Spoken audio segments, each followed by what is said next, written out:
you is that you have ambition to be great. My job is to coach you to get all that greatness out of you.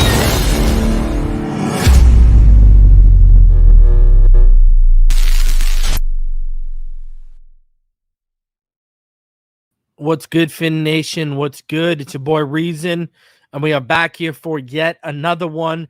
I hope everyone had a fantastic week. I was actually intending to do this show last night, but I had some stuff come up, so we're doing it tonight. It's a Friday night edition of Finside the NFL. Guys, almost 100 of you already in the room. Go ahead, smash that like button. If you're new, subscribe. About to hit 8,200. 1,800 away from getting to that much desired 10K. So let's keep pushing forward towards that. I appreciate all of you guys. Guys, OTAs are officially done. We are entering the basically dead period until training camp. So this is where I'm going to be throwing a lot of content of you. This is why I've stood on the Verone McKinley and the Zacondre White and the Kellen Deesh prospect profiles, as well as I want to take a little bit of a deep dive into Jalen Waddle's rookie season, as well as Tyreek Hill, how he fits in this offense, as well as Teron Armstead. So we've been saving it for this period coming up right now. So we're going to get a lot of content to you in terms of you're going to get a lot of player content now, right, for the next little bit. We're probably going to take a look at the San Francisco offense from last year, as well as how it can relate to our offense, because I have a whole bunch of stuff for you. I actually have a whole bunch of San Francisco's playbook at my disposal, as well as a whole bunch of Atlanta's playbook from the Shanahan era in Atlanta. I have their playbook at my disposal as well. So I've been thinking of the past couple of days of what I want to do with that stuff.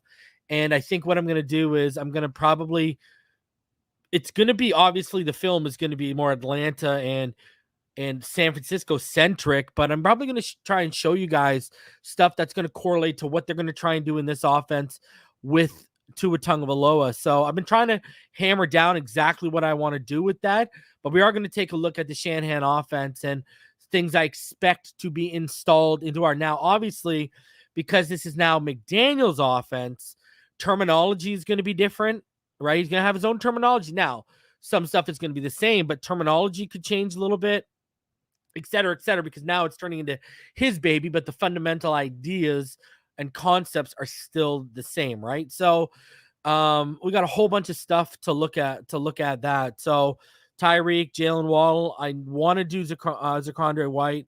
I want to do Verone McKinley. I want to do Kellen Deesh. And then I want to do the offense. And I want to get all this done before we hit training camp. So that's a lot of film content I'm looking at getting done, man. So that stuff is in the works. That stuff is being planned, and expect that stuff basically from now until training camp begins. We got a whole bunch of stuff we want to get into with all that. So I'm going to go get it done. Now, another thing I did want to talk about a little bit here, because, you know, I kind of find it odd to me that people are really just starting to talk about this, and what I'm discussing is the whole Lamar Jackson thing. Listen, if you've been watching Finside the NFL for an extended period amount of time, I warned all of you guys basically that it was coming, that Lamar Jackson was the next name you would be hearing on the list of potential quarterback stuff. And over the past couple of weeks, you've heard rumblings, and I've heard, panels running with it now, and all panel shows running with it and all this jazz. And, I warned all of you guys back in March. You know what I mean? I believe it's February, March. I've got notes in my notes from March 24th to be specific, about everything regarding this whole situation. And I had a new piece of info pass my way a couple days ago I haven't put it on Patreon. I haven't even told you guys it. Now, I have told a guy like EM. I've told it to him privately, and I think that's why he brought up Lamar Jackson today on the panel he was on. And what I was told privately, but I'll tell you guys this. I got no problem. The person didn't tell me, hey, don't go telling this. I mean, I've already told you guys, if you remember back February, March, I already told you guys that I was hearing he was telling people he was hoping to be playing quarterback for the Miami Dolphins next season, okay? I've heard he will not negotiate with the Baltimore Ravens. I've heard the Ravens are quote-unquote livid with how the situation is playing out. And I've heard that he told someone in the Baltimore media off the record that this time next year he hopes he's throwing bombs to Cheetah. That's what I've been told. All right? I've been told. See, I warned all you guys about this Lamar Jackson stuff back in February, March. I didn't put it on Patreon. I put it on YouTube receipts. Go back. You'll find it. I warned all of, even EM says, yeah, man, you warned them. Now it's starting up a little bit. The only person that will kill this will be Tagovailoa. That's it. Now, don't get me wrong. Hold on a sec here. Let's set the record so everyone understands where reason's coming from. No thank you on Lamar Jackson, whether Tua falls on his face or not. No thank you. I pass. Because remember when I told you guys this in February, March, remember I was telling you guys the intriguing aspect of it is his speed and athleticism added to this offense. Right? I brought that all up about the intriguing about because everyone's so fast, even the linemen are fast. But here's the thing. No thank you. No thanks.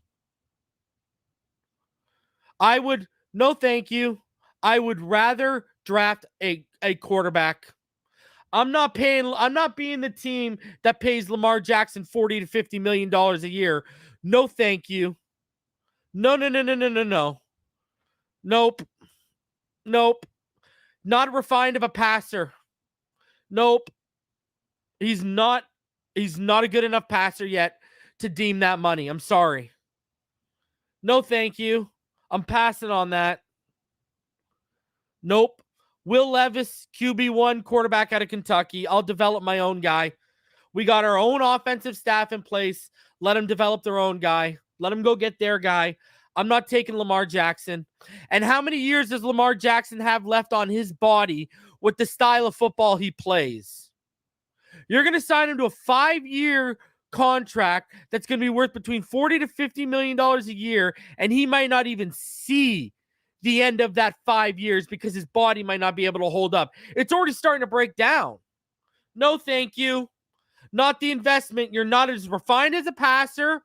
And by the time I do get you refined as a passer in 2 to 3 years, your body's probably going to start breaking down on you because of the style you've been playing, and you're going to have to play up until that point.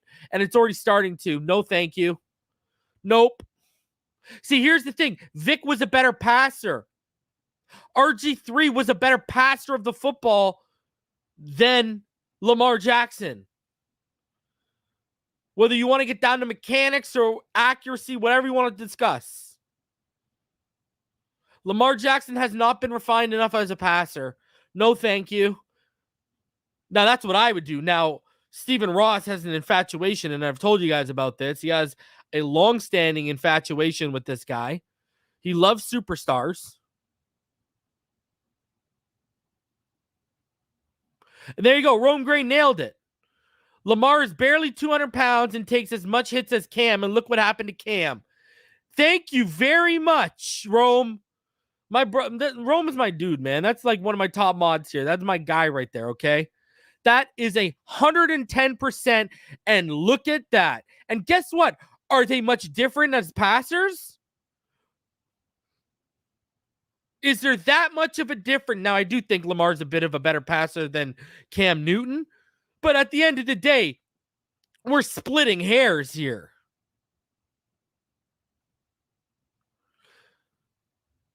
Irving, Jackson is not a better passer than Vic and RG3. Vic proved he could beat you from the pocket. Way more accurate. He can beat you from the pocket. Look at the pocket passer he turned into in Philadelphia. Lamar is never going to be that. Ever going to be that. His body's not going to last long enough for him to even reach his early to mid 30s playing quarterback in the NFL. You're too young, and you obviously didn't watch Vic, and you didn't watch RG3 in his first year before his injuries. RG3 in his first year before his injuries was Deshaun Watson before Deshaun Watson was Deshaun Watson. And Deshaun Watson is a better passer of the football than Lamar Jackson. Period. Like, that's not even close. Like Mike Vick in Philadelphia, Lamar could never do that. Ever. He's way more refined. Those guys were more refined passers. RG3 in that rookie year, bro, that was Deshaun Watson before there was a Deshaun Watson. People need to understand that shit. A guy who was just as deadly with his arm, with his legs. He was a better passer coming out than Vic was coming out of Baylor. Now, he still had issues he needed to clean up, and they had to run the read option, but that was just limited playbook, and that was limited to a pro style. He's not used to a pro style offense like that. He's not ready for that yet, that undertaking. So that's result of being in a read option offense your whole time and not being anything else, right? So, yeah, $40 to $50 million. I'm sorry, man. We're talking a quarter of the... See, now we're talking a quarter of the cap. You're talking about a quarter of the cap. If I'm giving a quarter of the cap to one position, bro, if I'm giving the quarter of the cap to one position, and that position is predicated off throwing the football, I'm sorry, man. I'm sorry. I got to stop here. Now, if we're going to get this guy for 30, if Lamar wants to talk 30 to 35 million, I think we can have a reasonable discussion more towards the 30 side than the 35 side. But I'm not about to make that guy a top 5 paid quarterback.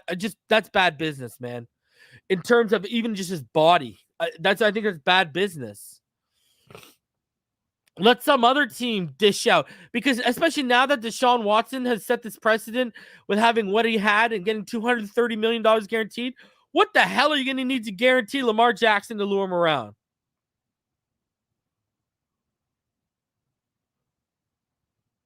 Like that's what scares me too.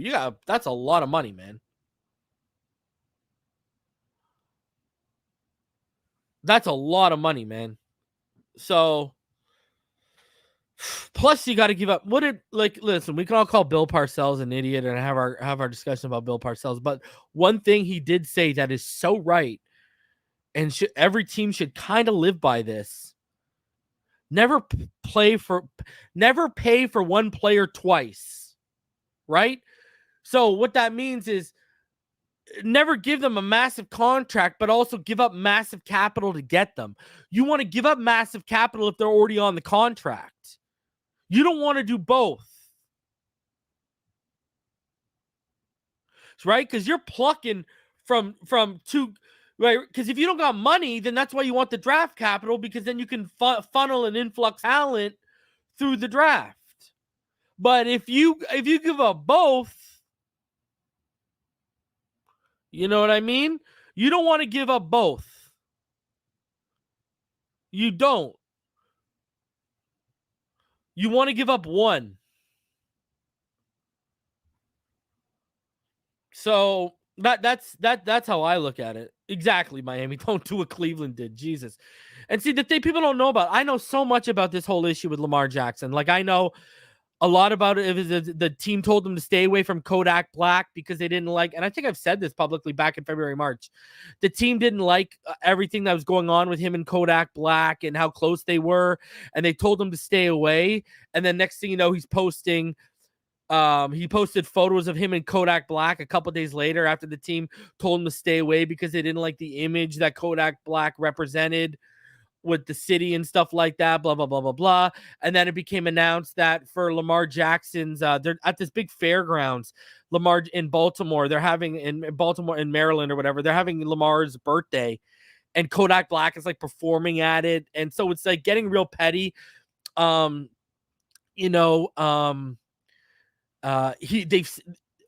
when they've sent him multiple contract offers.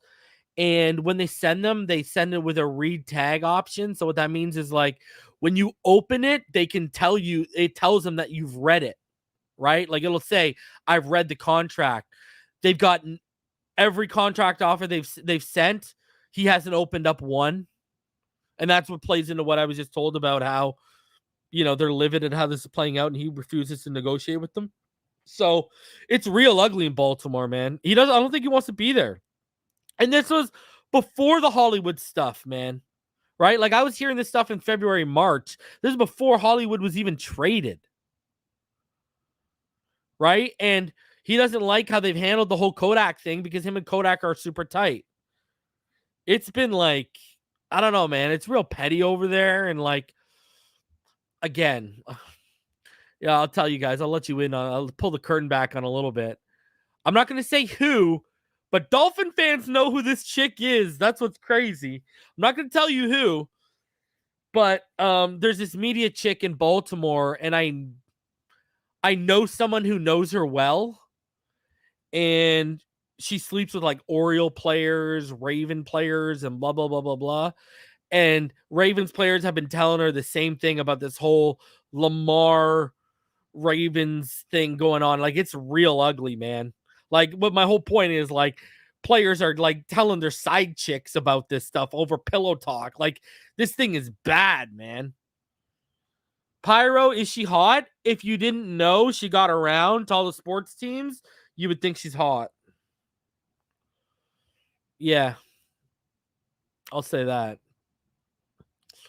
But I know someone who, like, knows her real well and, like, just funnels stuff back to me about the whole Baltimore situation and stuff. Like, it's kind of crazy. So, anyways, the people, like, yeah, exactly, Rome. It literally is a Baltimore media scallywag. It literally is, bro. It literally is, bro. And what's crazy is, man, some Dolphin fans, if I said her name, a lot of y'all, especially if you're on Twitter, would know who the hell she is, bro. That's what's crazy about it. So, anyways, but yeah, like, my whole point is this whole Baltimore thing, it's bad. And I mean, he's hometown. He's from Miami. This is where he, like, wants to come. You know what I mean? So now, personally, I think Tua is going to give us top 12 play. I expect top 12 play. So this will be a moot point, and we can use our draft capital, and we can continue to help Tua out. See, Gio, I want you to Google Will Levis, QB Kentucky. Tell me whether you'd rather pay 40 to 50 million a year, plus give up two or three first round picks, plus more for Lamar, or draft that kid and mold him as our starting quarterback. Because I say Will Levis all day. I'm sorry. Give me Will Levis. Let this staff develop a guy from scratch if Tua doesn't work out. But Tua gonna work out, so we good. But I'm just saying, if it don't happen, give me Will Levis. Give me CJ Stroud. Give me some. There's a couple other guys I like too. But build a guy up from scratch. Don't go spending draft capital and spending financial capital on a guy whose body's going to push him out of the league in 3 or 4 years, right? Because we got to all remember with Lamar, closer you get to 30, the stiffer your body gets, the less quicker you heal, the more it hurts, and the more things squeak when you get out of bed, bro. And I ain't talking about the bed.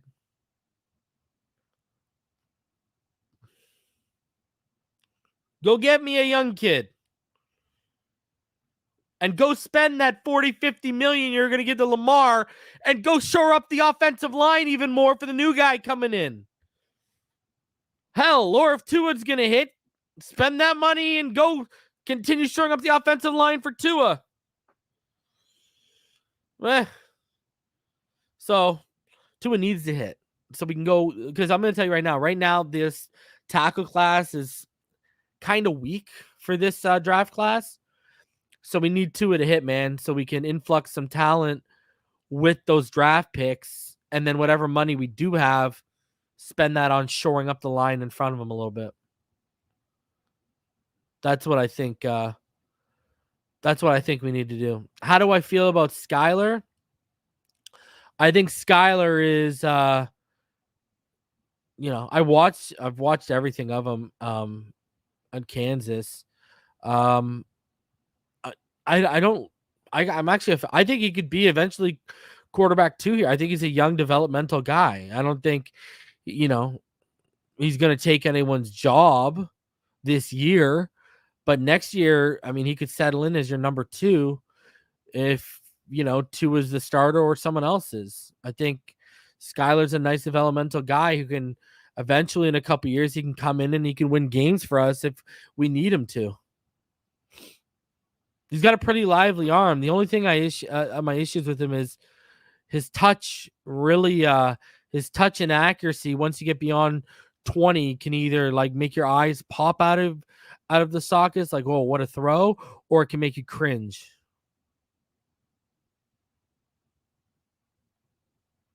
Right?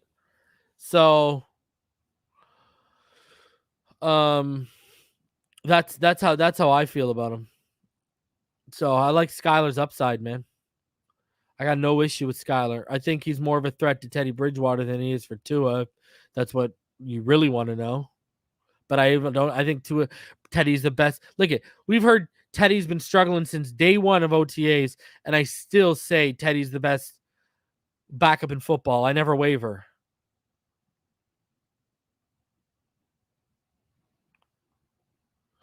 Perfect Q. Reason is Will Levis that far apart from other quarterback prospects in next year's draft?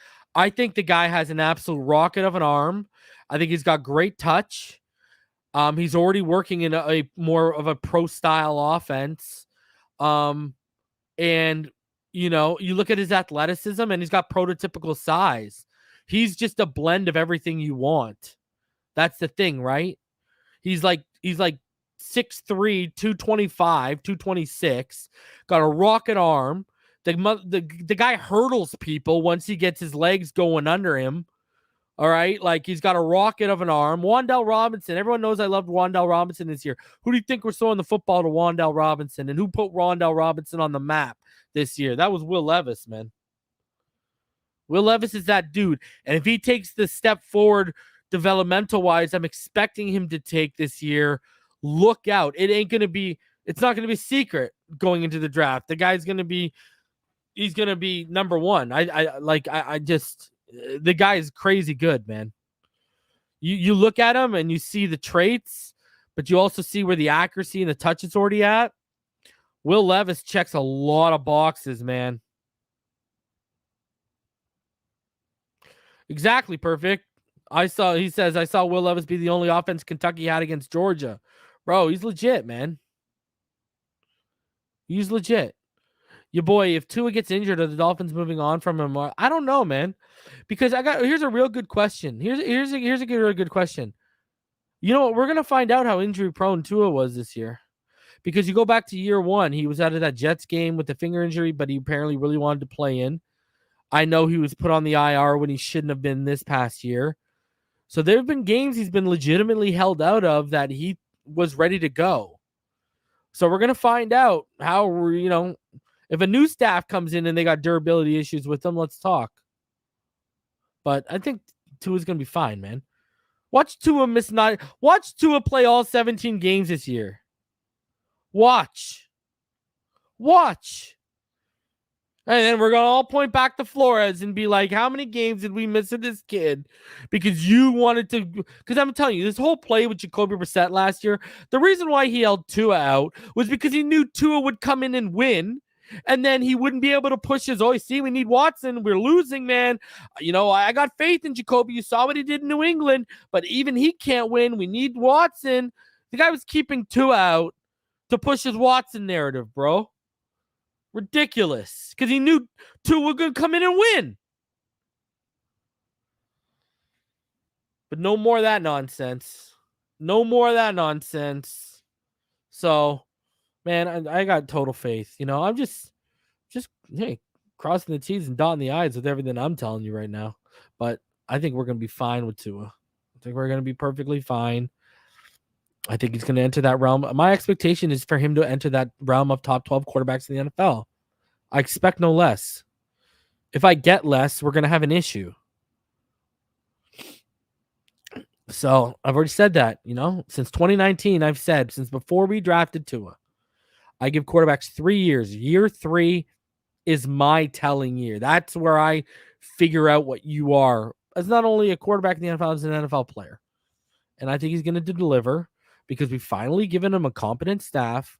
We've finally given him good weapons. The only issue I have right now is we are one injury away on that offensive line from being back to last year. And then what? Tua going to be running for his life. Receivers are going to struggle because Tua's not going to have time to get them the football. And our running backs are going to get blown up in the backfield, and they're going to be expected to make plays after contact. If Terron Armstead or Connor Williams goes down, that's me knocking on wood. We're back to last year. Be prepared. So, that's why I see the Jets. The Jets brought in Riley Reif today. Why are we not bringing in Riley Reif? Just put him there. Just sign him. What is wrong with keeping Riley Reif on the roster even if he doesn't win the starting job? If someone goes down, he can play left or right tackle. What's wrong with that? Tell me, you got $16 million. What's wrong with that? I think that makes a lot of sense. I don't want to depend on Larnell Coleman, Robert Jones, or Greg Little if one of our tackles go down. Darrell Williams, another good name, Scotty. Why not? Stash them. Keep them. At worst, they're going to be your backup or your swing. At worst. This is why I've been asking this question privately, guys, and I'm going to ask this publicly. Okay, because I've been asking this privately for about a week. So I'm going to ask you guys this publicly.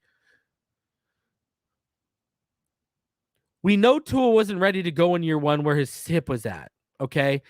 The receipts are out there. You remember, even EM thought, Flores would make the call. And I kept telling everyone, this seems like, 2 weeks ago, Flores is telling us, hey, Tua's not ready. If that was my kid, I wouldn't have him out there. All of a sudden, now he's starting. 2 weeks later, he's starting, okay? And it didn't make sense. It didn't line up. Something didn't jive. And I felt that Greer and Ross pushed Tua early on Flores. I truly believe that. I still believe that to today. I'm truly wondering if they're saying, hey, we see the guys you brought in. We know your track record. We know their track record. Man, we got a lot of capital invested in Austin Jackson and Liam Eichenberg. Try and make it work. I'm really wondering. No, Kenny, Reif went to the Jets today. I don't know. He was visiting with them. I don't know if he signed. But I'm really wondering if our executives got involved with Austin Jackson and Eichenberg. Because Riley Reif, Darrell Williams, they should be brought in, man. Because and the reason why I think that, why wouldn't they bring them in? Are they worried about them winning the job? And making those draft statuses of those guys look foolish? Giving an extra 3rd round to move up and get Eichenberg? Drafting Austin Jackson in the top 20? Are they worried about that? And I go back to how they kind of seems like they pushed Tua a little early in there onto Flores' lap. And I'm like, well, they kind of got in my mind, they kind of got a track record of doing it. They did it with Tua because he was the 5th overall pick and he was selling jerseys. I wonder if they do that with the 18th overall pick and another guy who they invested a 3rd rounder to move up to 42 to select.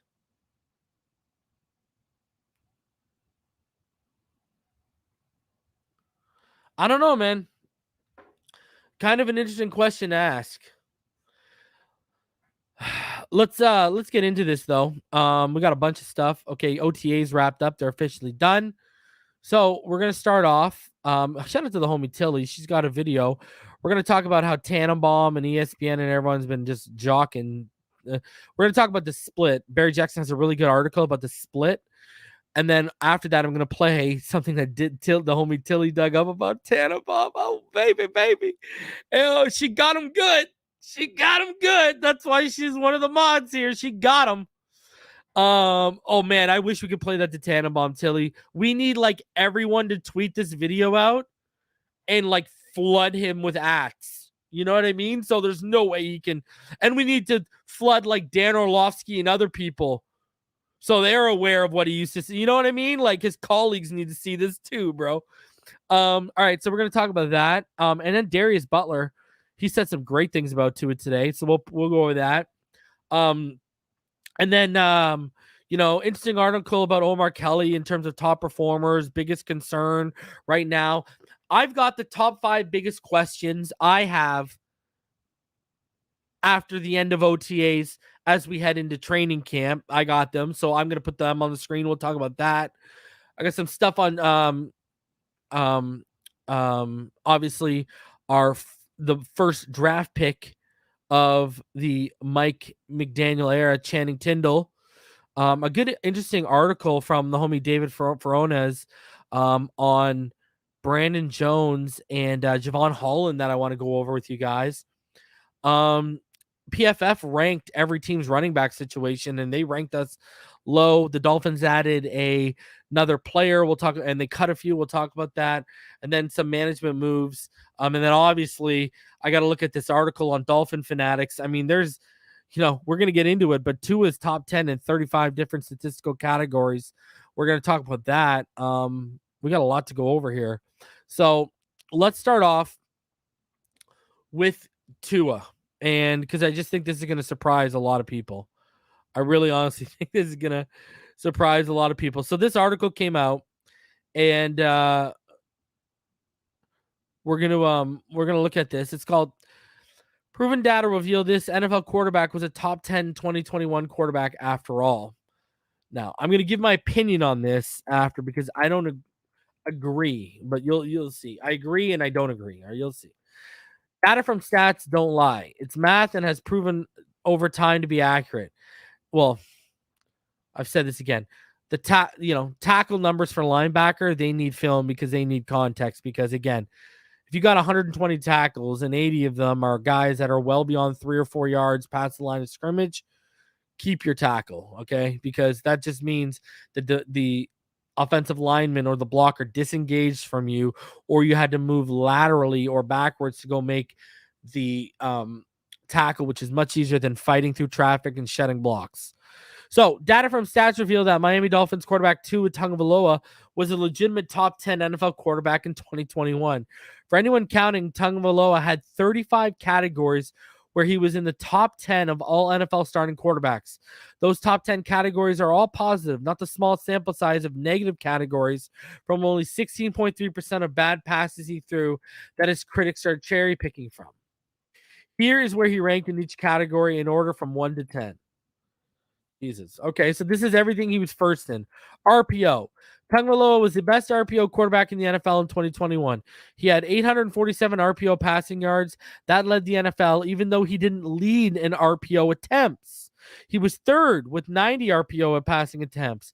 The run pass option, and remember, he didn't even have a run game, and he did that. Imagine if he had a run game, that number would be well over 1,000 yards.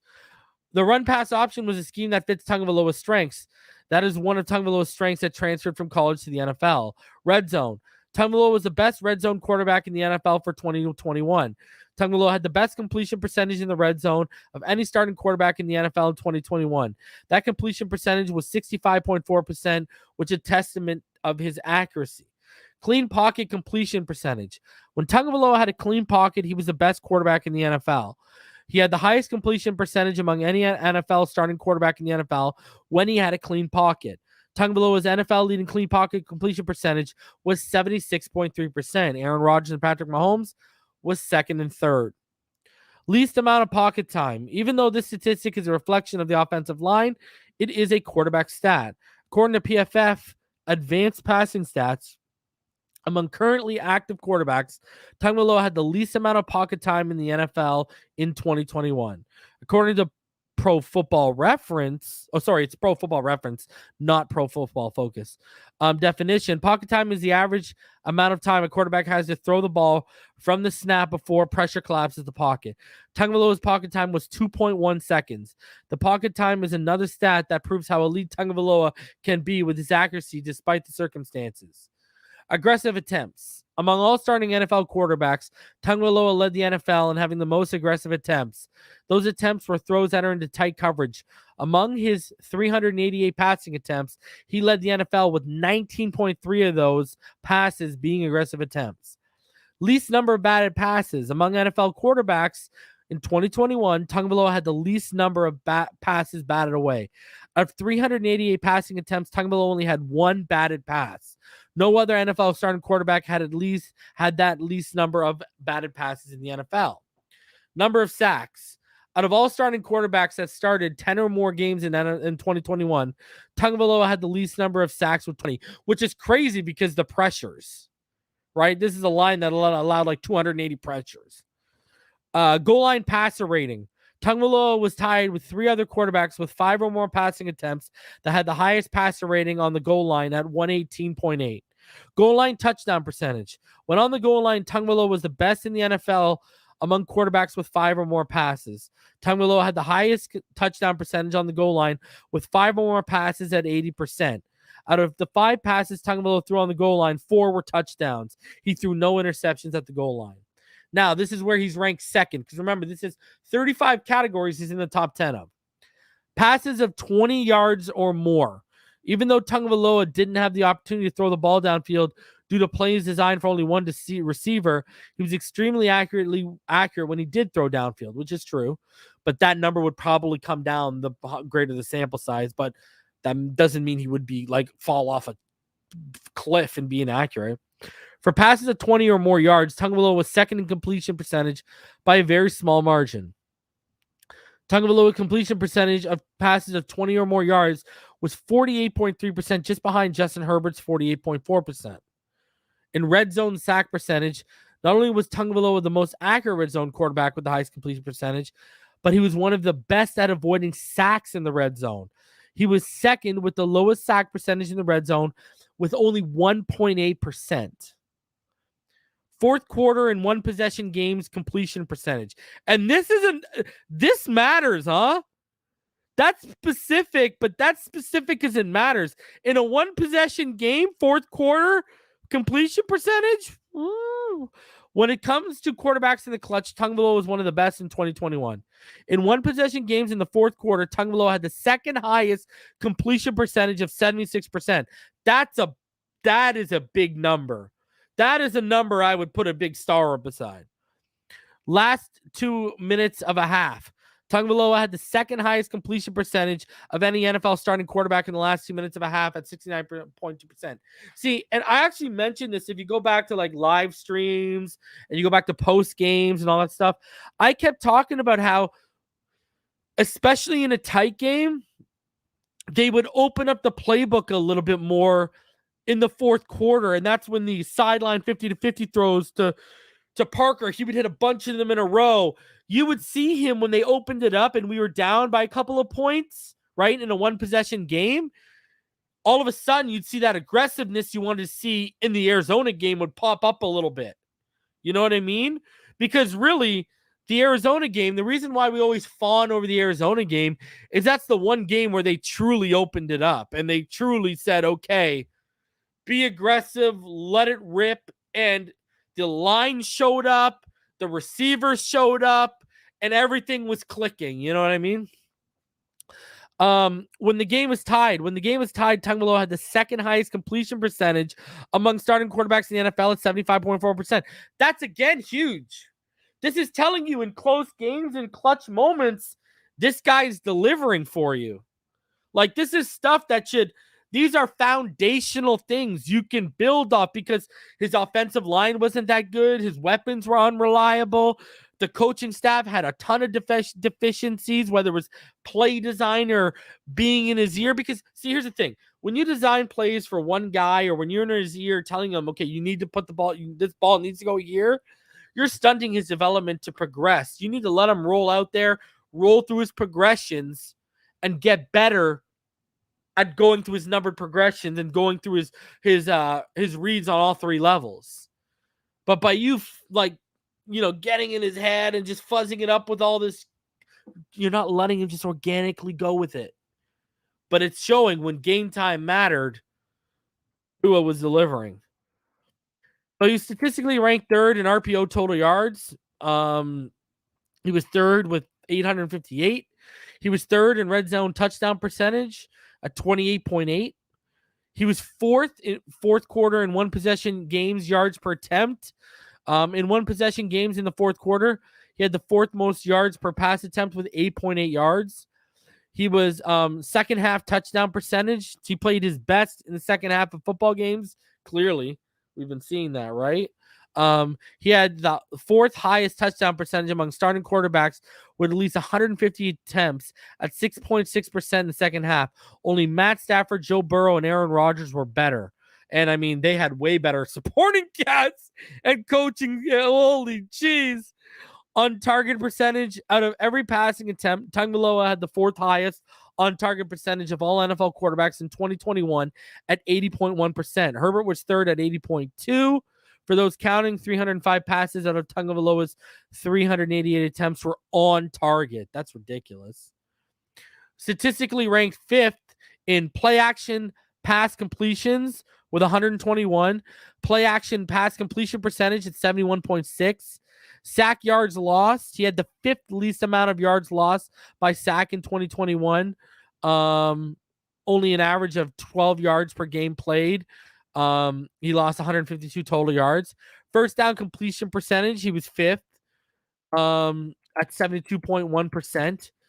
Least amount of bad throws, he was fifth. Among starting quarterbacks with at least 10 starts, Tagovailoa had the fifth least number of bad throws with only 62.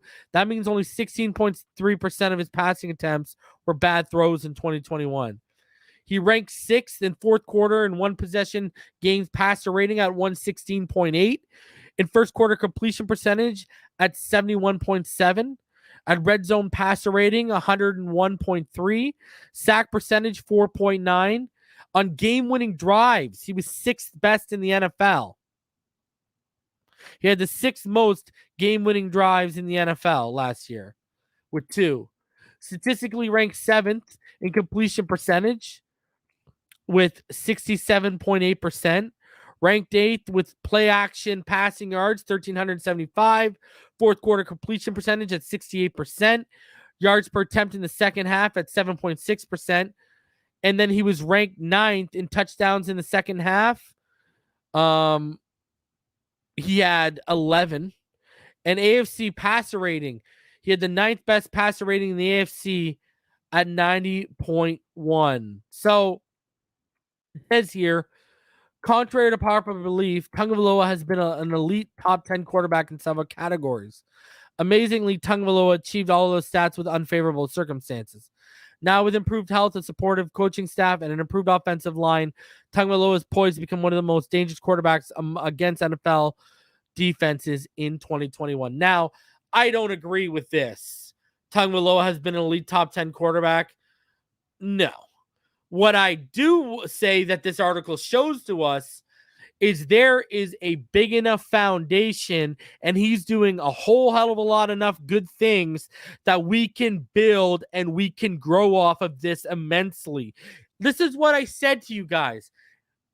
Just don't give me the 22nd best offensive line that Cincinnati had. Just don't give me historically bad 32nd, and we're going to go somewhere. Right? Give me a competent coaching staff, which we clearly have in place right now. But like the guy was doing all of this with nothing other than Jalen Waddle. See, this is why I do believe in the coaching staff was telling him where to go the ball. plays were designed for one person.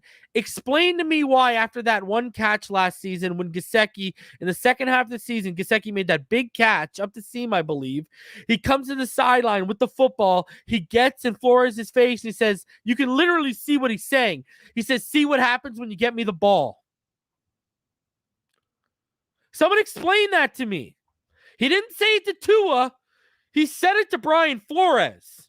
Now, every other time we've seen a receiver have an issue with not getting receptions and not getting targets in a game, a la, I don't know, Terrell Owens and Donovan McNabb, it's always the quarterback. Why was the coach getting the flack? Why was Gesicki getting in Flores' coach about targets and see what happens when you get me the football? Why wasn't he getting into his face? No one can explain that to me. So even the players knew what was going on. All right? And listen, all those hindrances are gone. That's why I expect top. Now you're seeing why I expect top 12 play and will accept nothing less. We just read an article listing out 35 quarterback statistical categories he was top 10 in. And he did that with Jack Bo Diddley and Boo Boo the Foo surrounding him. Now he's got a legitimate staff. He's got an upgraded offensive line, though the depth is still lacking, and we are an injury away from bad news bears. And we have top-tier weapons in the NFL. That's just a fact. Now you see why I expect top 12 play. Now this should all make sense of why Reason expects this. And listen, you want to say, well, I expect top 10. What the hell is the difference between 10 and 12? We're splitting hairs. The difference from 10, 11, and 12, it's this. 1 to 5 is the big leap from 6 to 12, right? 6 to 12, we're splitting hairs between these guys. 1 to 5 are elite. So this is, and by the way, top 5 is encompassed in top 12, so people realize that. But this is why I expect a leap. I expected a natural leap, progressive leap as year 3 after seeing 2 years of defenses, getting used to the game speed. I expected a normal leap as it is. Now that we've upgraded, oh boy, I expect a leap.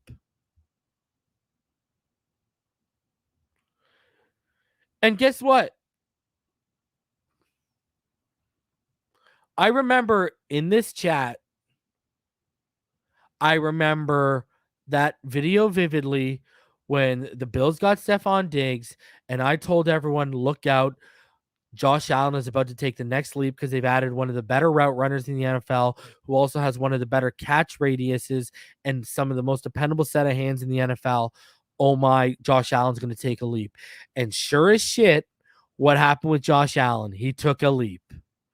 And now we've added more offensively than what they gave Josh Allen, minus the offensive line. They got 1 to 5 on the offensive line right. We've gotten like 3 positions out of the 5 right, and one of the guys is out of position because Dieter can't get his shit together. So I remember people in the chat were like, oh, you're a Bills fan. Go, he's a closet Bills fan, all because I said Josh Allen was going to take a leap. So, talent around you. Why do you think Ball Game tells everyone, whether it's on this channel, whether it's on our Finish Line podcast with Richmond Webb, the quarterback position is the most dependent position in football? Why do you think he says that? Why do you think he says that? All right. Let's keep it rolling a little bit here. Let's get into the next thing here because we got still a ton to go over. Let's get into let's get into a little bit of Tannenbaum right now. All right. Let's get into this whole ESPN thing. I got some stuff I want to show you, guys and gals. So, all right. 2 ESPN camps have emerged on Tua Tagovailoa, and it's simultaneously fascinating and tiresome to watch if that combination is possible. On one side are former NFL quarterbacks Darren Orlovsky, a big advocate for Tagovailoa, and Tim Hasselbeck, former NFL defensive lineman Marcus Spears, and to an extent Dominic Foxworth, who said Tagovailoa is better than New England's Mac Jones. On the other side, Mike Tannebaum, Damon Woodley, Stephen A. Smith, and Booger McFarland, all of whom seemingly don't expect much from Tagovailoa. Get Up host Mike Greenberg is an anchor, not an analyst, but he doesn't seem to hold Tagovailoa in a higher regard. That's because he's a freaking Jets fan. Either repeatedly asking his panelists that Tagovailoa is out of excuses and under more pressure than any other quarterback, a line of questioning that sets the network narrative. ESPN's Louis Riddick and Ryan Clark appear to stand somewhere in the middle on Tagovailoa, which is crazy because Louis Riddick has always been a huge advocate for Tua. Even before the Tyreek Hill trade, Hasselbeck predicted Tagovailoa will have his best season playing for Mike McDaniel, and Orlovsky spoke about how he can become another Drew Brees since the Hill trade. They've doubled down in their support of Tagovailoa. Tua's strengths are the way he can use his eyes to manipulate the defense while also getting ready to throw the football, Orlovsky said after the Hill trade, and living in the RPO game that Tua is the best quarterback in the NFL doing. That is going to be the focal point with Mike McDaniel. Tua is going to be operating so many versions of the RPOs where McDaniel is going to be able to give him 2 or 3 plays at the line of scrimmage. Orlovsky added, at the quarterback position, the thing that matters is how fast you think and how well you throw it. And Tua does it really good. Aaron Rodgers plays in the Mike Shanahan, Kyle Shanahan offense, and no quarterback has thrown more passes at the line of scrimmage in the last 2 years than Aaron Rodgers. Well, Mahomes led last year. Tua is going to be that quarterback, not to that level, but he will play point guard with that mindset and get the ball out as quickly as possible. This offense has a chance to lead the league in yards after the catch. Spears said Miami's going to have a really good team. I'm not out on Tua like other people. And Hasselbeck, the former NFL backup, has said at least 5 times on the ESPN radio shows in recent weeks that Tagovailoa has been evaluated unfairly by critics and was poised to take a leap this season. We've prematurely judged Tua, Hasselbeck said. It'll be an offense designed around things he does well. We'll see a much better Tua in 2022. And then there's a skeptical pack of ESPN employees. I don't ever think he'll prove worthy of being a top 5 pick, former Dolphins executive and current ESPN Mike Tannebaum said. He has athletic deficiencies, so what he can do well is he's accurate, short, and underneath. He has good anticipation. They have to get the ball out of his hands quickly because as the pocket compresses, that exacerbates his weakness. It has to be a quick passing game, which does play to his strengths. Even after the Tyreek Hill, Tannenbaum said, I've never been in on Tua. That's why the Patriots are better than... Oh, boy, I'm about to make you look foolish. I'm about to say that's why the Patriots are better than the Dolphins. They have the best Alabama quarterback in the division. Outside of Davis Mills and Mr. Trubisky, I'm not sure what other quarterback Tua would be in front of in the AFC. Before the big Denver-Seattle trade, ESPN's Ryan Clark implored the Dolphins to trade for Russell Wilson while proclaiming that Tagovailoa will never be the top-tier NFL quarterbacks. This is not to say that if you surround him with the right things, he can't win you football games. But to say he's going to be elite, I can't. What I can say is he's not going to be an elite quarterback. We are not going to be talking about him in the premier group. And if you want to find that quarterback in Miami, it's not going to be Tua Tagovailoa. Booger McFarland also expressed concerns. You want to run the football, but I think Tua can do some things. He's athletic and has some mobility, McFarland said, when asked to discuss Tagovailoa's future playing for new coach Mike McDaniel. But your quarterback has to be able to drop back and throw the football. We've seen Jimmy G struggle in that type of offense, and I think Tua will also. The biggest question in Miami that they have to ask themselves, can Tua win in January? If you were to rank the top quarterbacks in the AFC, where would you rank Tua? Just food for thought. Well, they're going to have little success running the football. They've got to get the offensive line fixed. When the rubber meets the road, they'll have to ask themselves, can Tua beat the guys we saw go on those runs in January? They're going to be honest right now. The answer is no. As we've noticed, several contemporary quarterbacks have made big jumps in year 3. There's no reason to think Tagovailoa cannot do the same. And besides the overall accuracy, there's 2 things that Tagovailoa does that overcome Dolphin weaknesses and shouldn't be overlooked. 1, his ability to avoid sacks. Miami yielded by far the most pressures in the league, but Tagovailoa was sacked only 20 times in 777 snaps, compared with 19 sacks in 376 snaps taken by backup Jacoby Brissett. There should be far fewer quarterback pressures with Terron Armstead and Connor Williams added to the O-line. Because his receivers didn't create enough separation, Tagovailoa had to throw into tight coverage 19.3% of the time last season, most of any quarterback per next-gen stats, which counts any throw with a defender within 1 yard or less on tight coverage. That shouldn't be the case with Hill on the roster now. McDaniel remains bullish on Tagovailoa, telling Peter Schrager that he has the skills I think are untapped. I think his best days are in front of him. And he also told Pat McAfee, Tua is genuine and a hard worker. He has certain talents that are unique to the quarterback position, and I want him to be a top starter in the NFL. Tua is unbelievably accurate. I'm very aware the dude has been in 6 offenses in 6 years, and we need to teach him a new language, which is that offense. I'm not going to put a ceiling on what he can be.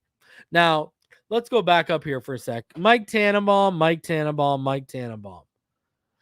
I've never been in on Tua. Now, EM had a good theory, and I tend to agree with him, actually, since he said it. I don't know what your whole issue with the Dolphins is. Maybe it's obviously because of smear campaign on Chris Greer. You hate Chris Greer because he took your job. Whatever the case may be. All right. The lies. Shout out to one of my mods, Tilly, for catching this. And we're going to show this because, listen, revisionist history has been happening a lot in this community. And now we've caught Mike Tannebaum in the biggest revisionist lie of it all. So he says he's never been in on Tua. All right? That's it. Said, I don't think he'll ever prove worthy of being a top 5 pick. All right? That's what he decided to say. That's his take, and he's sticking to it. Well, Michael, let's talk about that take, and let's talk about how you really feel. Because how do you really feel? This is interesting draft prospects in recent memory is Tua Tagovailoa, quarterback, University of Alabama. People don't realize he had an incredibly productive year this year. He played in 9 games, had 33 touchdowns, 3 interceptions. He has rare anticipation and incredible accuracy. Not only does he complete high percentages of his passes, but he actually throws receivers open and allows them to make plays once they have the ball. Obviously, the big concern is going to be his durability and his hip injury. This year, team doctors won't be able to examine him in person as it relates to looking at his hip. But despite that, he still should be a top 5 pick. If his career goes as well as it should, he reminds me a lot of Drew Brees, a classic pocket passer, not overly tall, but again, great anticipation, throws the ball over the top, and he should have a great career. And if he was healthy, in my opinion, would have been the first pick overall. Okay, hold on a sec. You said if he was healthy, he should be the first pick overall. You also said he's worthy of a top 5 pick, all in the same sentence. You talked about rare traits. This man holding rare traits. You even went as far as comparing him to Drew Brees, Mike Tannebaum. You compared him to Drew Brees, Michael.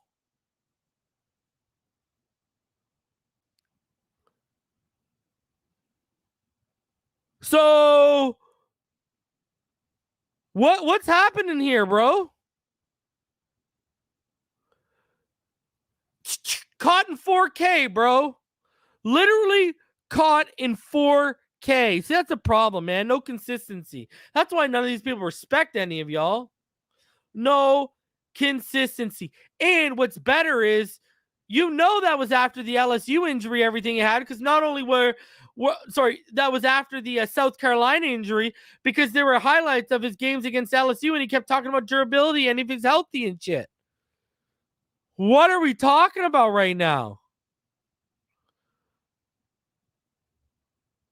The lies, bro. The lies. Look at this. The lies, the revisionist history, man. Whoo. And here's the thing. I've told y'all before. It's never been about whether Tua can make certain throws or do certain things. Tua's shown he can make the throws. He can do everything we need him to do.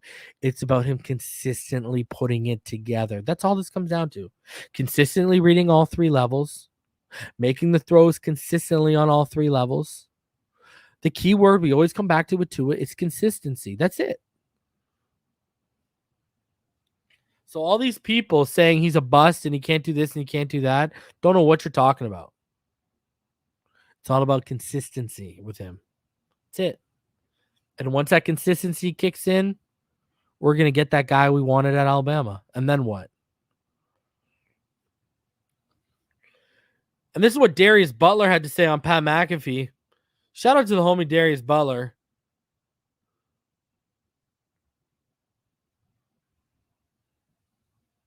NFL stuff.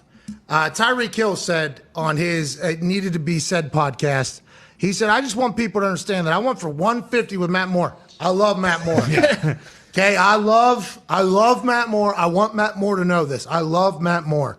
He said, Tua is 10 Matt Moores. That is great news for all Dolphins fans out there, and I think that type of thing being said after OTAs and getting to experience Tua has to be massive for Tua as well. Like, hey, it seems like somebody finally has confidence in me and is talking good about me. Matt Moore had to take quite a fucking shot to get there. No offense, Matt Moore. But I think this is good news about Tua because we've not heard any of that type of conversation about him since he got to the league, basically. Yeah, they've been crushing the kid. And he's had a bad deal. Obviously, terrible protection, not great play calling, haven't been great, I guess, talent around him. But you brought everybody in. There's no more excuses now. You brought Tyreek Hill in. Obviously, you brought in Waddle, Cedric Wilson. You got speed in the backfield. Gesicki's still there.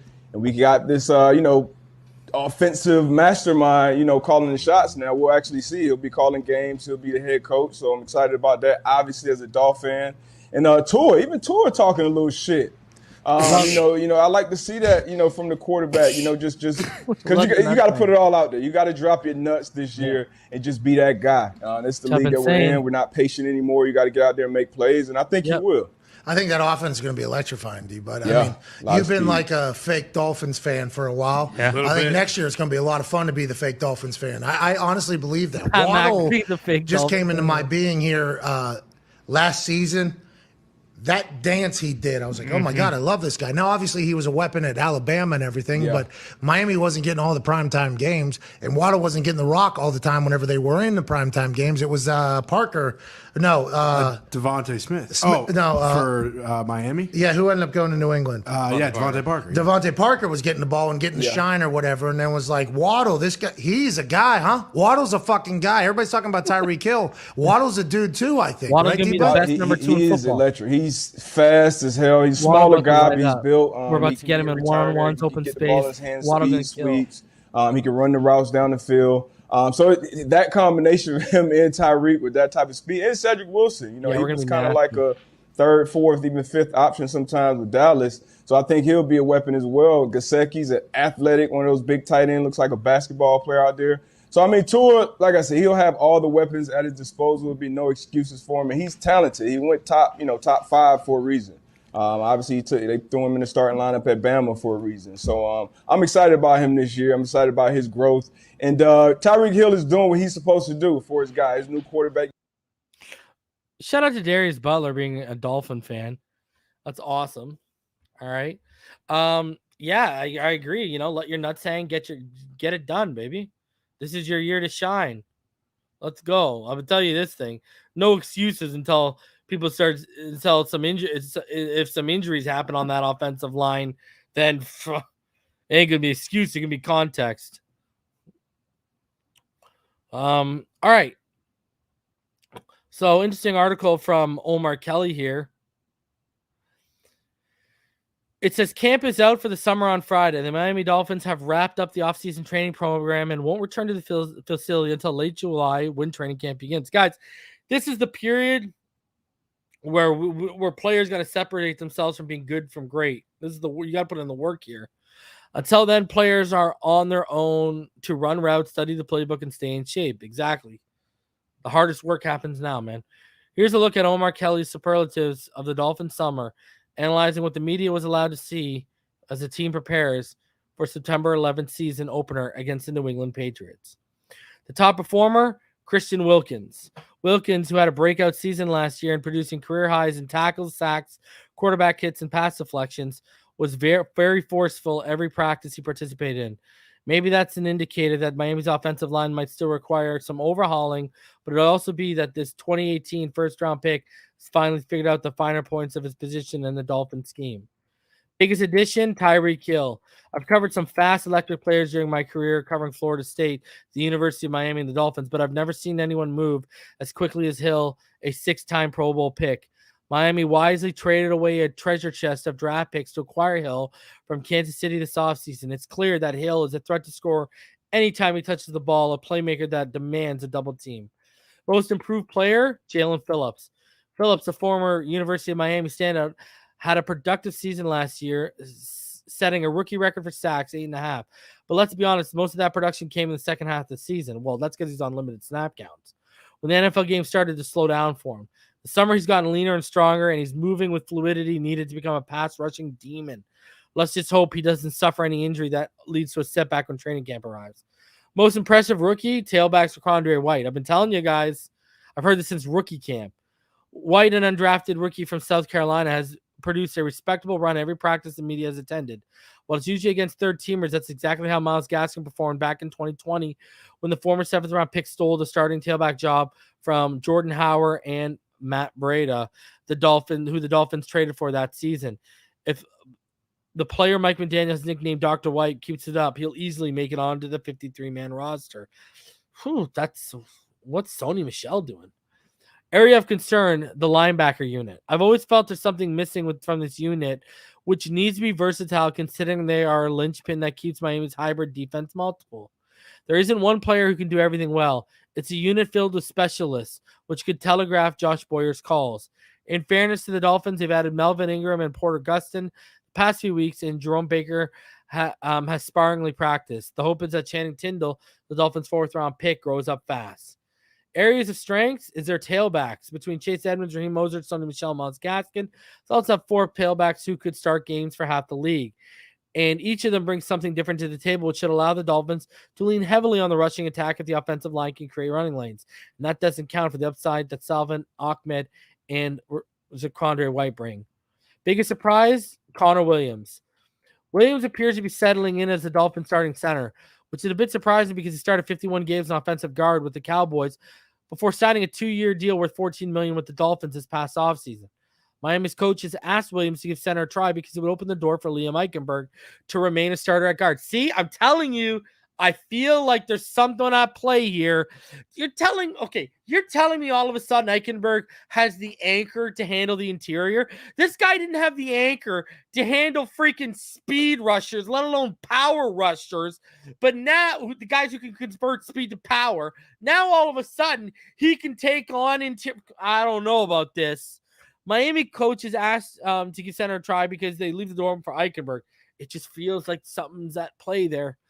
And so far, the experiment hasn't been a disaster. Well, I mean, that's like, okay. I mean, it's not like he's sitting here saying it's good. We'll see if Michael Dieter will eventually challenge him to regain his starting center spot. Pushing for playing time, Duke Riley. Riley finished the 2021 season strong, which convinced the Dolphins to re-sign him to a 1-year deal that could be worth $3 million. During the OTA and minicamp practices the media has watched, the 6-year vet, who started 27 games during his career, has developed into a playmaker and a field general. It would be interesting to see if he could carve out a role as Miami's nickel and dime package linebackers when training camp rolls around. Needs the most work, cornerback Noah Benogany.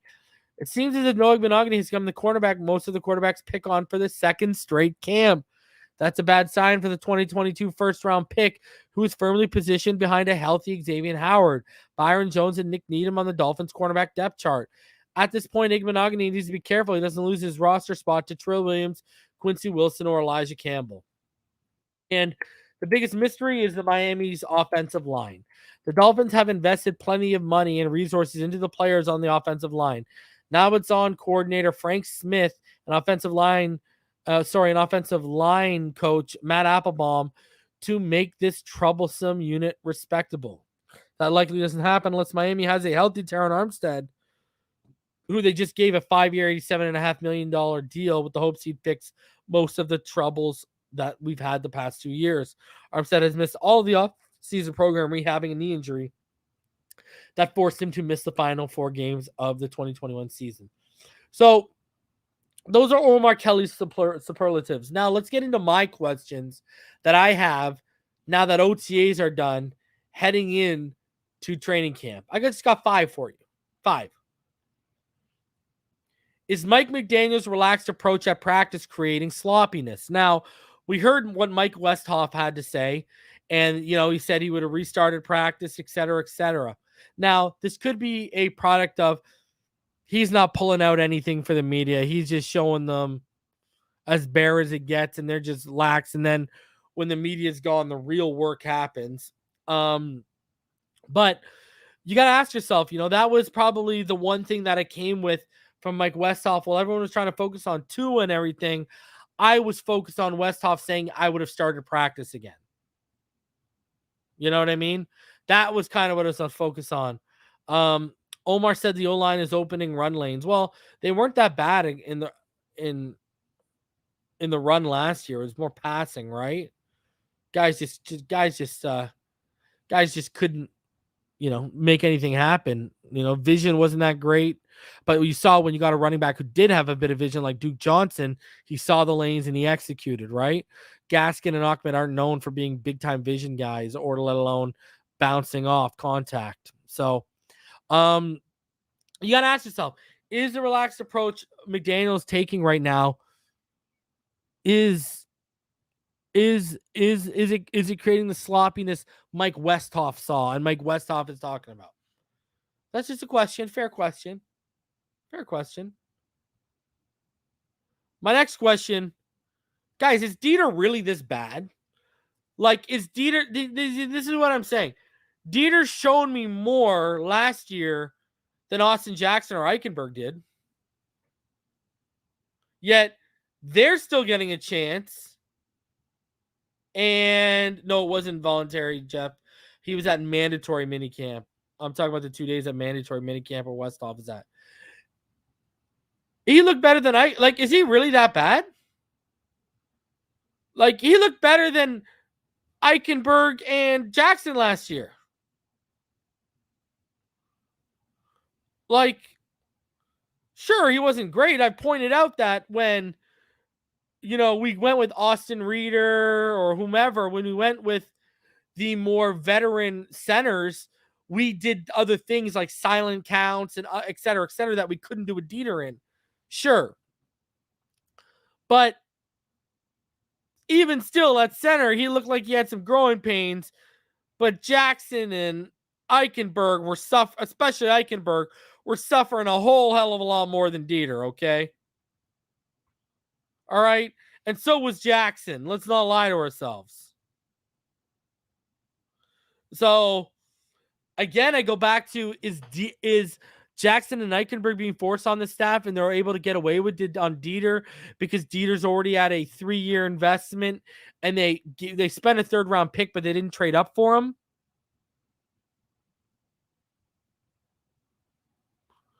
So, because again, I've heard Connor Williams is still having snapping issues, but they're looking past the snapping issues. Dieter's just apparently a terrible communicator. So, man,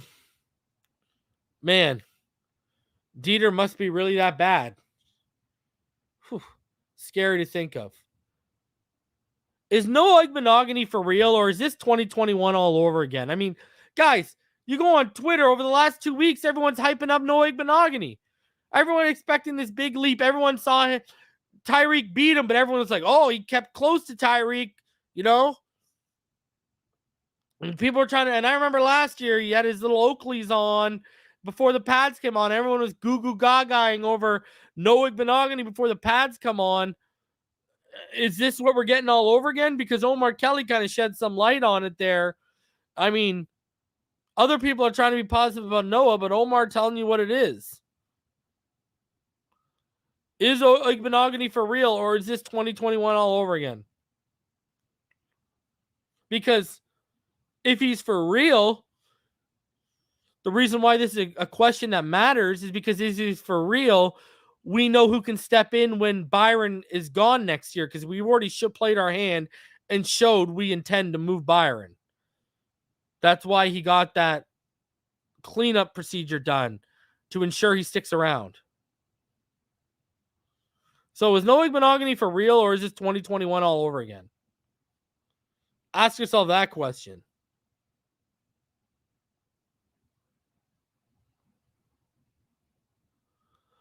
Will Tua finally take that step forward? We saw everyone was, we were all talking about how at the beginning of training camp on the early media sessions, everyone was goo goo gaga, and we were hearing more positive things early on than we had heard in recent years.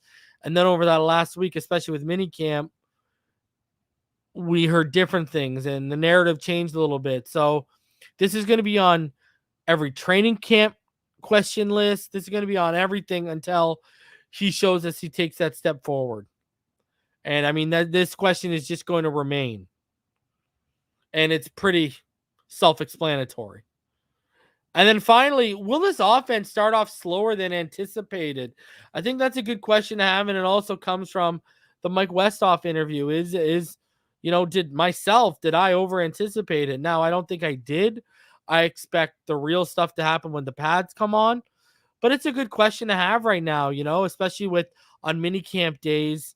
Tua was average until those final two throws to Tyreek at the end of day 2. And then on day 1, apparently he was all over the place, and the offensive line has been struggling. Other than Zakondre White, we haven't heard anything about any running backs making plays at camp. Other than, Waddle and Tyreek Hill. Hell, it's only been like guys like Craycraft and Trent Sherfield making plays at receiver as well. So is this offense going to start slower than we anticipated? I hope not.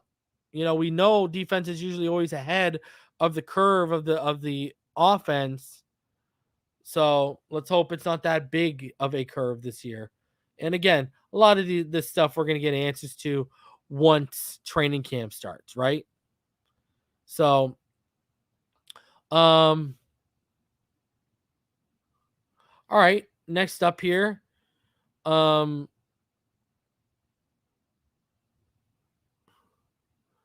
6-pack of Miami Dolphins notes from Wednesday. Actually, I didn't have a chance to go over this with you guys. University of Georgia coach Kirby Smart doesn't allow his assistant coaches to speak to the media at this time of the year, but I posed a simple question to other people around the Georgia program. What most impressed you about linebacker Channing Tindall, the Dolphins' rookie third-round pick? Here was the reaction. Former coach Jim Donman, who's still around the program a lot and watches some practices, he's always had the physical and mental tools to play here. He just had to wait his turn as there were linebackers drafted the previous 2 years. He was awesome on all special teams each season with the toughness to go along with his speed and quickness.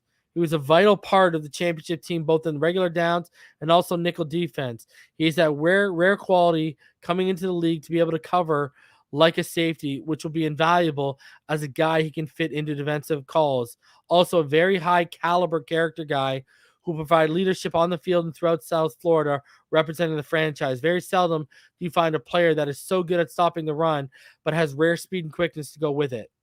Former Georgia and Atlanta Falcons quarterback DJ Shockley, now a radio analyst, said he has a unique knack for the ball, and I think what really made him special this year was his ability to read and recognize and react in a first manner.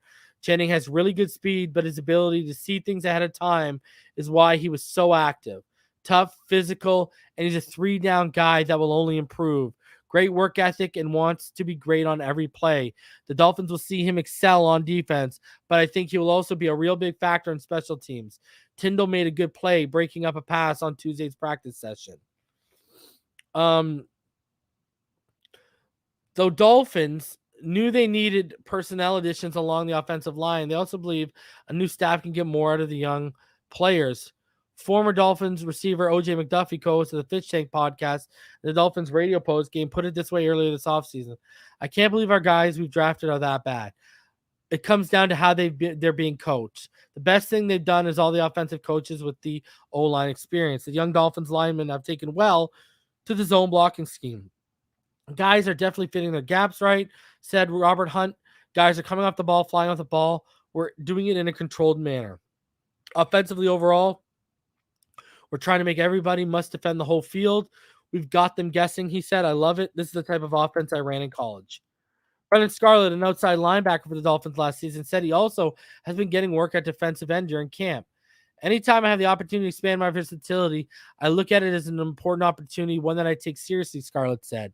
Putting my hand in the ground, working some 5 technique and some 3 technique, and also working on the edge. I played off the ball too. I played in the middle, pretty much every position in the front 7. I pride myself on that ability to do that. Scarlett has looked good during OTAs. That's very interesting. They're even trying to That's very interesting. They're trying to find reps for Scarlett at different options. I like it. It will be interesting to see what Dolphins defensive back coach Sam Madison, assistant Patrick Surtain can extract from former first-round pick Noah Benogany, who played just 78 defensive snaps last season and 365 combined in 2 seasons behind X and Byron. When I asked the Dolphins person what gives Benogany a chance to make it on an NFL corner, I got this answer. Good change of direction and ability to press receivers at the line. But the Dolphins want more consistency and want to see growth. Raekwon Davis has been an asset on run defense and is a key young piece on the defense, but the hope would be to produce more plays behind the line of scrimmage. He has just a half a sack, 2 tackles for a loss, and 2 quarterback hits in 30 games. That's definitely a goal to get my stats up, he said Tuesday. Davis was named the best player at practice last week, meaning he got to pick the music for the subsequent practice. The Dolphins made an inquiry about former safety Bobby McCain before he re-signed with Washington, but talks never advanced, according to a source. Interesting. Rowe, guys, I'm telling you, I think they're getting ready to move on Rowe. I mean, the fact that they looked into Bobby McCain again, I like Verone McKinley's chances even more to make this team now. I mean, clearly, that's very, very interesting stuff. South Florida Don, shout out to my son Anthony. So proud of him. I didn't see what you had said, South Florida Don, but shout out to your son, man. Hopefully everything's going well, bro. Hopefully he's doing good. All right, let's keep it rolling here. Shout out to your son Anthony, though. Everyone give a big shout out to Anthony in the comment section. Next up, interesting article here from the homie David Ferones. How much of a leap can an NFL player make from year 1 to year 2? And how about year 2 to year 3? The answers to those questions will determine how far the Miami Dolphins upstart safety tandem of Jevon, Holland, and Brandon Jones can catapult this defense. The versatile duo, known for blitzing more than any other combination of safeties in the league, brings a dynamic aspect that makes returning defensive coordinator Josh Boyer's unit unique. Holland and Jones, along with veteran rotational safety Eric Rowe, are much more than a traditional last line of defense. Holland's about to find out what kind of jump he'll make after going through his first cycle on the NFL calendar, a successful one as an early second-round pick in 2021 out of Oregon. The Dolphins are completing organized team activities and will return for training camp in late July. I feel like it's important. I feel like every year you have to improve, said Holland. I don't know what year it is that I'll stop getting better every year, but I'll be the best I can be. But right now, I'm on the uphill battle. Jones, who now enters his 3rd professional season, already witnessed how much can be gained from a second go-around in the league. He went from a 4-game starter as a rookie to starting 13 games, mostly alongside Holland last year. Jones was in on 76 tackles last season with 5 sacks, his first career interception, a forced fumble, and 2 fumble recoveries. His 5 sacks led all NFL defensive backs last season, but just because he holds that distinction, he doesn't want to be pigeonholed as a safety that merely specializes in rushing the passer. I don't necessarily think that I'm identified as just a blitzing safety, especially with the amount of stuff they have me doing, playing in multiple different positions, Jones said. My goal is to obviously branch away from this guy can only blitz, this guy can't cover, can't do this, can't do that. Just trying to find the best way for me to be well-rounded. Holland is finishing up this offseason with a holistic mindset to improving his game ahead of training camp.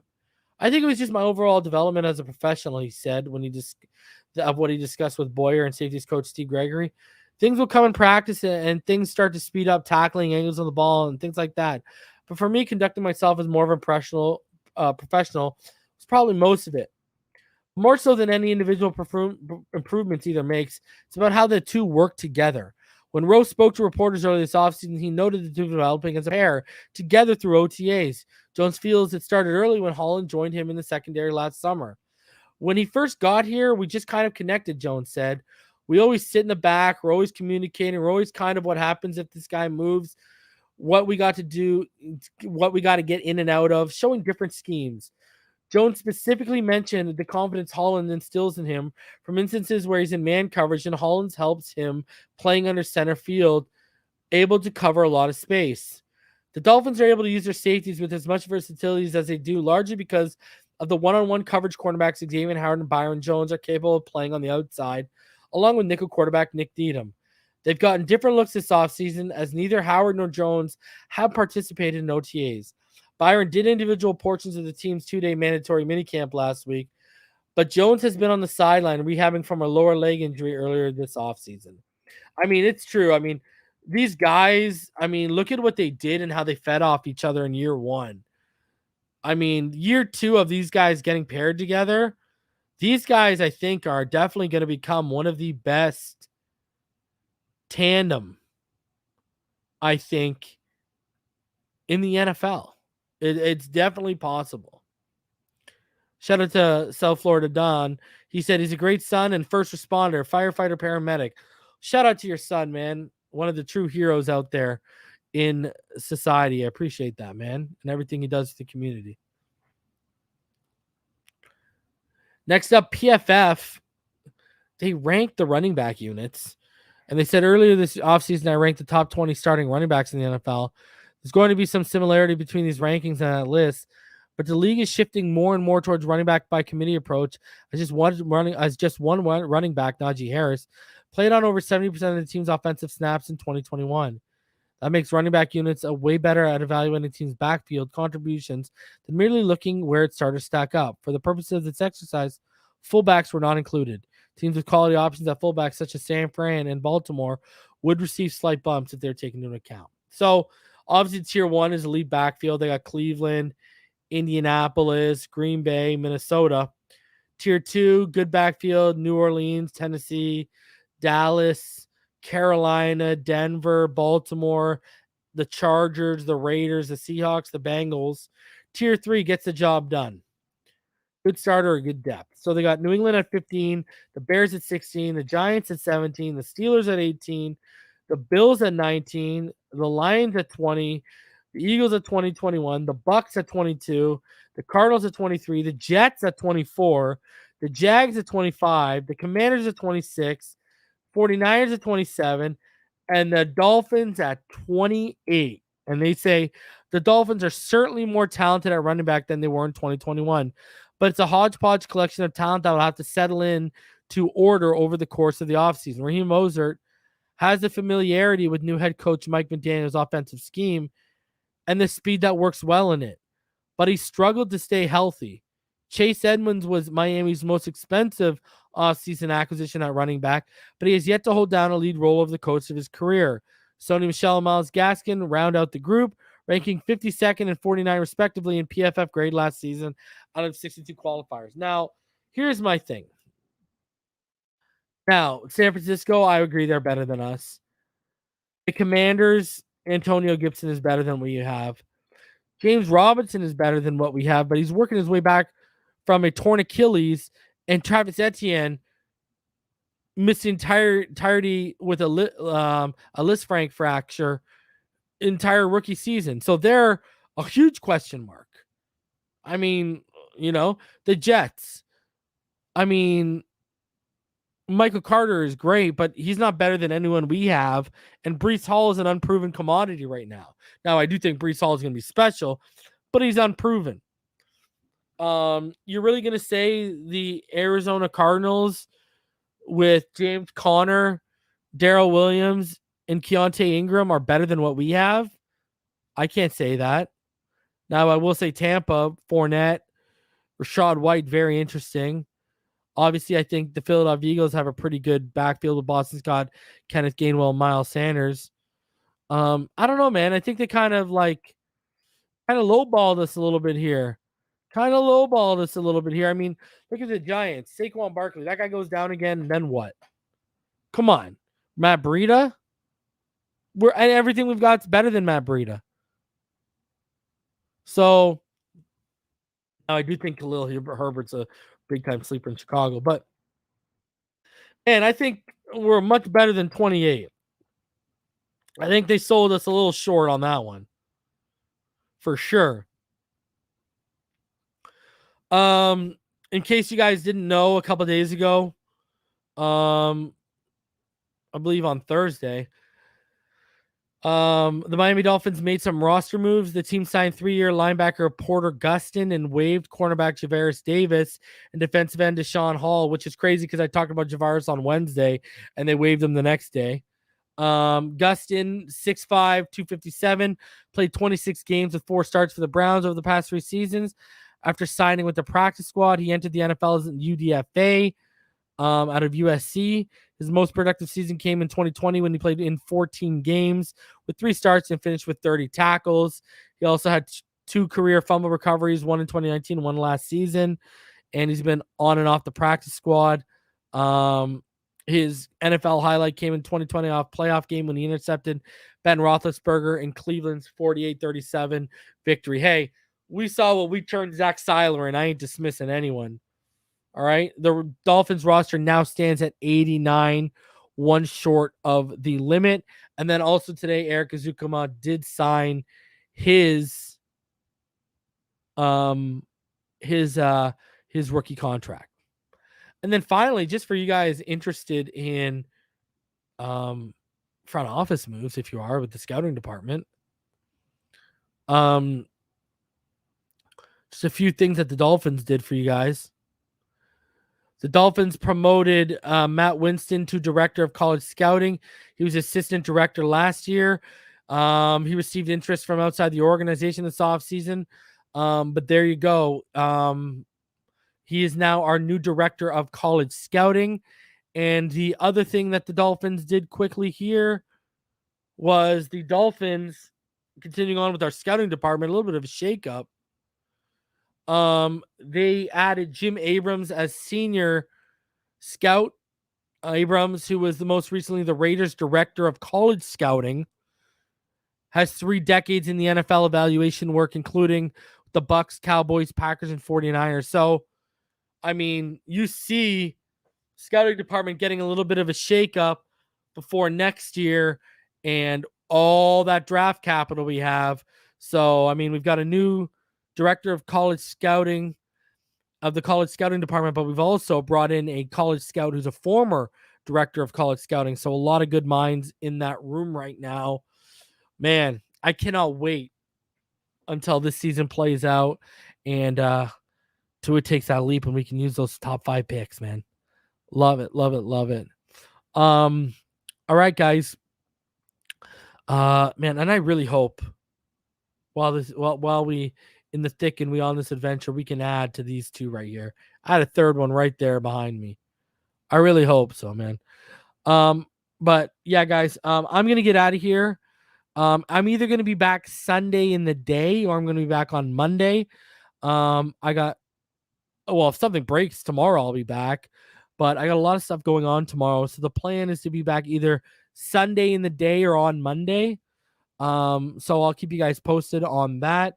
Because Sunday night I'll be out of commission, and then tomorrow I got a whole bunch of stuff going on. But if something breaks tomorrow, you can bet your bottom dollar that reason will be coming with it. I appreciate each and every one of you guys coming out. I think we peaked at just over 400 people in watching live today. I appreciate all you guys for continuing to support, especially as we get into this slow season. Everyone have a fantastic Friday. I am going to see you again either Sunday or on Monday. And if anything breaks tomorrow, you can bet your bottom dollar I'll be back. Until next time, everyone, stay happy, healthy, safe, blessed. And you already know the deal. It's the same deal as it was yesterday, and the same deal will be tomorrow. Fins up. all day, every day. 305. Still of you in the room. Smash that like button on your way out. Love y'all. I'll see y'all either Sunday or Monday.